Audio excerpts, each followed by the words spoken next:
Au lycée, j'étais du genre à faire mon DM de maths en catastrophe dans le bus le matin, le dernier jour alors qu'on avait 2 semaines pour le faire. Alors pour devenir un top étudiant et réussir médecine, j'ai dû défoncer un de mes plus grands ennemis, la procrastination. J'ai toujours eu la flemme de bosser et je pensais que c'était juste mon trait de caractère, mais en réalité, c'est pas une fatalité. J'ai totalement changé de camp grâce à quelques changements. Et j'ai totalement explosé quand j'ai compris un principe hyper simple et applicable à tous, le principe de la boucle. Comme d'hab, il n'y a pas besoin de nouvelles techniques bullshit, inédites des vendeurs de rêves. Salut à toi, jeune entrepreneur. Mais pour commencer, il faut déjà comprendre c'est quoi ton problème avec la procrastination. Ici, en fait, la procrastination est un moyen de te défendre. Tu as une tâche que tu dois faire alors que tu n'as pas du tout envie, du coup ça te stresse et il existe 2 réponses au stress, le combat ou la fuite. La procrastination, c'est la fuite, un genre de mécanisme de survie, sauf qu'il fout ta vie en l'air. Alors il faudrait juste choisir le combat, mais c'est pas si simple. S'il suffisait de mettre des gros coups de poing à son mémoire d'histoire pour le terminer, on aurait beaucoup moins d'étudiants en galère de procrastination. En réalité, c'est ta manière de voir le futur qui t'empêche de combattre. Plus l'examen est loin dans le temps, moins il est concret. Et moins il est concret, plus t'as la flemme de te mettre au boulot. T'es beaucoup plus chaud pour réviser si le contrôle est demain, alors que tu procrastines quand il est dans 3 mois. Pourtant, c'est exactement le même examen, le même danger, le même stress. La seule différence entre les deux, c'est le temps. Alors si tu veux défoncer ta procrastination, il faut que tu gères ton stress et ta vision du temps. Mais pour commencer, il te faut un bon mental. Au début de l'année, ton mental est gonflé à bloc parce que tu as envie de réussir. Et quand les partiels approchent, tu es gonflé à bloc parce que tu as peur d'échouer. Mais entre ces 2 timings là, tu es dans le flou. Trop loin du début pour ressentir encore de la motivation et trop loin de la fin pour ressentir la peur. Si tu fais en sorte d'avoir ces sentiments tous les jours, tu peux avancer presque toute l'année. Et c'est pour ça qu'on va créer une boucle. Mais pour qu'elle soit efficace, tu dois déjà réduire la cause du stress. Pourquoi la tâche te stresse? Qu'est-ce qui te fait peur? En général, c'est quand tu penses qu'elle est plus grosse que tes capacités. Et bah t'as raison. Si tu as l'ambition et que tu veux atteindre une meilleure situation, tu vas forcément devoir passer par des épreuves plus grosses que toi. C'est le seul moyen de t'améliorer. Alors pour diminuer ton stress, tu peux jouer sur ta perception de la tâche. Par exemple, tu as un mémoire à rendre. Tu vas y penser en entier comme un bloc unique et énorme. Le stress monte. Mais un mémoire, c'est pas un bloc. C'est une collection de tâches et de sous-tâches. C'est la recherche, puis l'écriture. Mais dans la recherche, il y a la lecture d'articles, les livres, les vidéos. Et dans l'écriture, il y a le brouillon, l'intro, les parties, la conclusion. Et c'est ça que tu dois viser.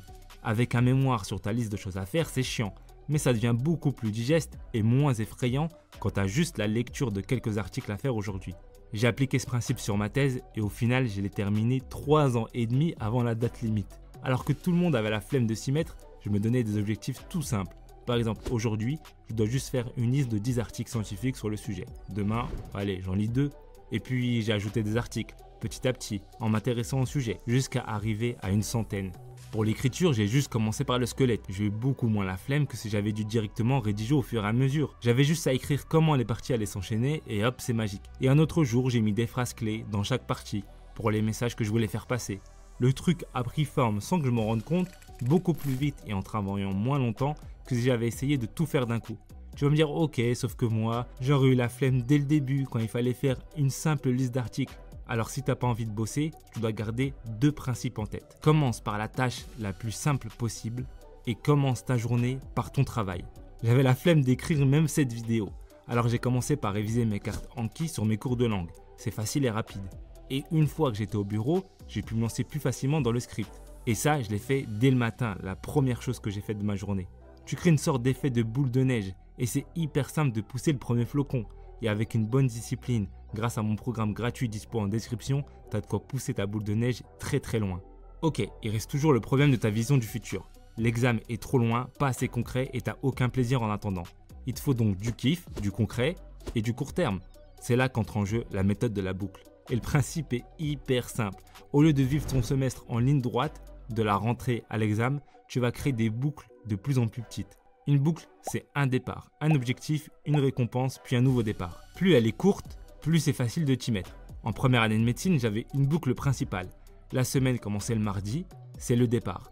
L'objectif était l'examen blanc tous les lundis. J'avais mon planning de révision jusqu'au samedi et le dimanche pour les annales à fond. Une fois l'examen passé, je me récompensais avec un moment de chill comme un film par exemple. Avec ce système, il y avait toujours un objectif moyen terme, ultra concret et précis. Je pensais même plus au vrai partiel, je visais juste la meilleure note tous les lundis. Mais si tu n'as pas d'examen blanc, tu peux le créer toi-même. Tu prends des annales, tu te mets en condition concours un jour fixe par semaine et ton objectif est d'avoir la meilleure note possible à chaque fois. Tu peux créer une boucle par semaine, mais aussi une pour chaque jour. L'important c'est de respecter la règle. Départ, objectif, récompense. et de garder en tête que t'es pas un procrastinateur.